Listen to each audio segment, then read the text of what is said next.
Hey guys, welcome to my channel. कैसे हैं आप सब। और ये देखिए, मैं यहाँ पर कपड़े समेटने आ गई। एक्चुअली कल मैंने वीडियोस बनाया था तो मैंने कपड़े ऐसे ही रख दिए थे रात में। मैं सोची मॉर्निंग होगा तो मैं उसे रखूँगी। तो ये आराध्या की फ़्रॉक थी जो मैंने मिंत्रा से मंगाया था। और ये मेरी साड़ी मैंने जो मिंत्रा से मंगाई थी, इसमें मैं वीडियोस मदर्स डे पे शूट कर रही थी। तो ये साड़ी मैंने मिंत्रा से मंगाया था। मैं इसका भी एक हॉल बना दूँगी, मिंत्रा साड़ी हॉल। फ़िलहाल मैं अभी फ़ोल्ड कर रही हूँ साड़ी। और ये राध्या का फ्रॉक जो रह गए थे मैंने बेड पे डाल दिया था, बहुत रात हो चुकी थी। मैं सोची मॉर्निंग में आकर समेट लूँगी। और ये मैंने छुटकू को पहनाया था, इसे भी मैंने मीशो से मंगाया था। तो ये बहुत प्यारा, बहुत क्यूट लग रहा था छुटकू पे।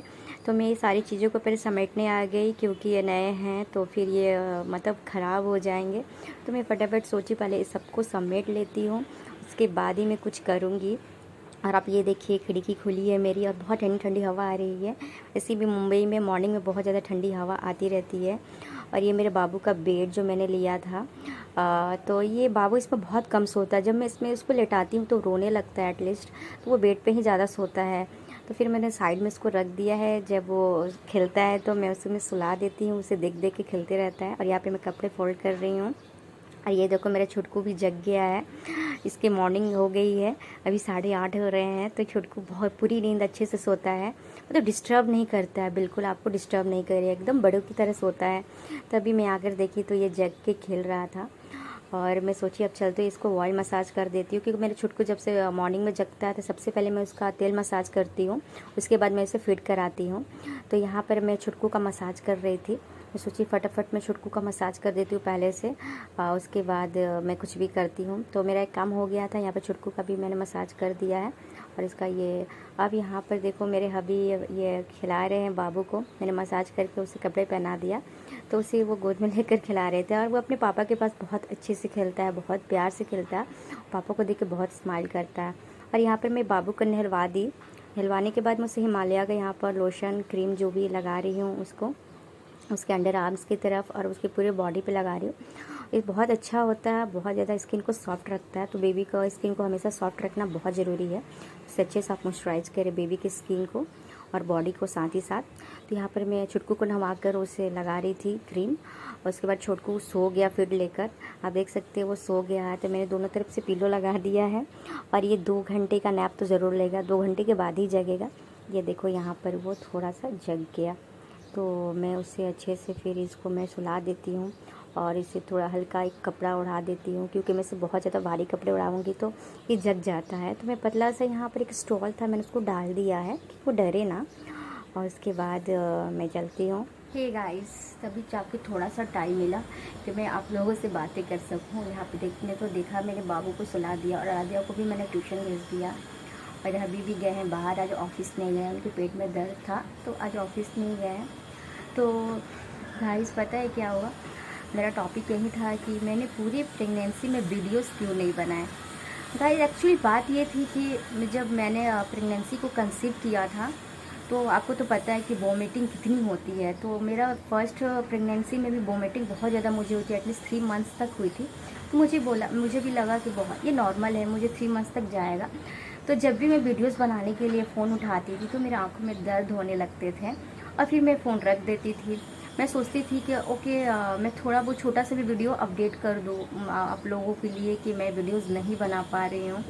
बट गाइज मेरे आंखों में एटलीस्ट बहुत ज़्यादा दर्द होने लगता था। तो मैंने डॉक्टर से कंसल्ट किया तो डॉक्टर ने बोला कि अभी ज़्यादा तो मोबाइल पे फोकस मत करो, अभी अपने हेल्थ पे ध्यान दो। अभी तुमने प्रेग्नेंट हो तो अगर तुम्हें कुछ होता है तो तुम्हारा असर जो होता है बच्चों पे भी पड़ता है। तो तुम अपना ख्याल रखो, अपना ध्यान दो। और गाइस मुझे ना बहुत ज़्यादा चिड़चिड़ापन हो गया था अंदर से, मैं वीडियोस नहीं बना पा रही थी, मुझे कुछ भी करने का मन नहीं कर रहा था। 4th मंथ 5th मंथ तक तो कुछ भी करने का मन नहीं कर रहा था। मैंने कुछ नहीं किया, बस मुझे लगता था मैं सोई रहूँ सोई रहूँ। हाँ, 5th मंथ के बाद मुझे धीरे धीरे मुझे अच्छा फील होने लगा, मैं खाने लगी, मेरी वॉमिटिंग भी चली गई और सब कुछ चला गया। बट जो आँखों में दर्द होता था ना, वो मेरा दर्द नहीं जा रहा था, मेरे बराबर मेरा सर पेन बहुत ज़्यादा कर रहा था। उसके बाद मैं सोची कि क्या करूँ क्या नहीं करूँ। फिर सब ने यही बोला कि अभी वीडियोस मत शूट करो। मैं 2-3 वीडियो शूट भी करने के लिए सोच रही थी, तो आधा कर पाती थी, आधा नहीं कर पाती थी, जिसकी वजह से मैं पूरा नहीं डाल पाती थी वीडियो। तो मुझे अजीब सा लगता था कि मैं थोड़ा सा ब्लॉग शूट की, उसके बाद मेरा शूट हुआ ही नहीं, फिर मैं सो गई। तो 5 मंथ के बाद भी मेरा एटलीस्ट आँखों में ऐसी प्रॉब्लम था कि मुझे बहुत ज़्यादा पेन होता था, बहुत ज़्यादा वीकनेस फील होती थी। फिर धीरे धीरे जाकर डॉक्टर ने बोला एटलीस्ट तुम 9 मंथ तक कुछ मत करो। तो फिर मैंने अल्ट्रासाउंड कराया, सर आई थिंक 8 मंथ में कराया। तो बच्चों का जो कोड होता है, जो गर्भनाल होता है, मेरी बेबी को आ गया था, गले में आ गया था। तो डॉक्टर ने मुझे एटलीस्ट बेड रेस्ट के लिए पूरा बोल दिया था। बोला कि अभी भी डेट नहीं है तुम्हारा कि डिलीवरी करा सके हम लोग, तो तुम्हें बिल्कुल आराम की ज़रूरत है। और दवा वगैरह मैं ले रही थी और बहुत ही ज़्यादा मैं बेचैन सी हो गई थी।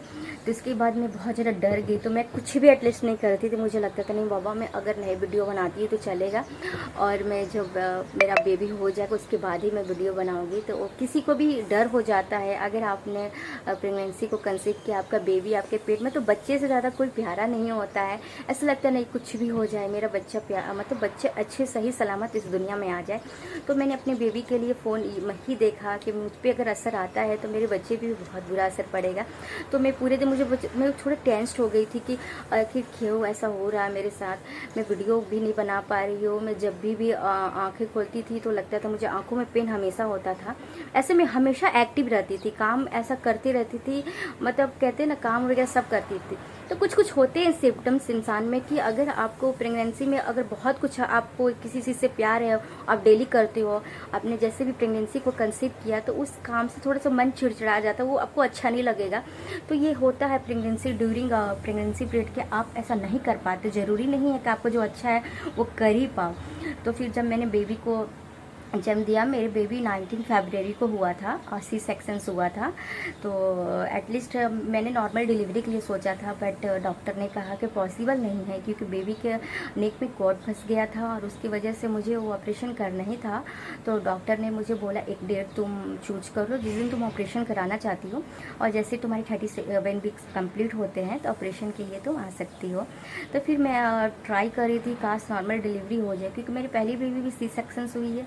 तो मुझे लगा था एटलीस्ट 6 ईयर्स का गैप है, तो मुझे लगा आई थिंक ये नॉर्मल डिलीवरी हो सकती है, बट नहीं हुआ, मेरा बेबी सी सेक्शन से हुआ। और वो दिन मेरे लिए खुशी का सबसे बड़ा दिन था जब मैंने बेबी को देखा था। ओह माय गॉड, कितना क्यूट, कितना स्वीट और कितना हेल्दी था। तो इसलिए मैंने बेबी के लिए सब चीज़ अवॉइड किया था कि मेरे बेबी पे कोई असर ना पड़े।